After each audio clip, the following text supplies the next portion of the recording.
Македонските камионџи се повлекоа од граничните премини од вчера вечер, откако Европската Унија посочи дека ќе се обиде да најде решение за нивниот проблем.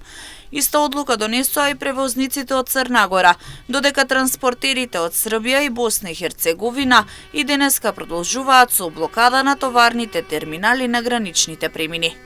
Во текот на вчерашниот ден се објави нова визна стратегија, што би го решила проблемот со ограничувањата за престој на професионалните возачи во Шенген зоната.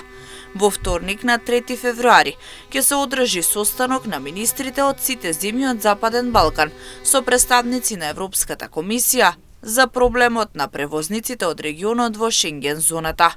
Новата визна стратегија на Европската Унија која се презентираше, како што беше најавено, ќе им помогне на превозниците од Западен Балкан, бидејќи Европската Унија сака да овозможи пофлексибилни правила за прекуграничните работници. Возачите на камиони од Македонија, Србија, Црна Гора и Босна и Херцеговина почнаа да ги блокираат граничните премини во понеделникот на 26 јануари, сметајќи дека новиот систем за контрола на влез и излез во Шенген зоната дискриминира превозници од Европската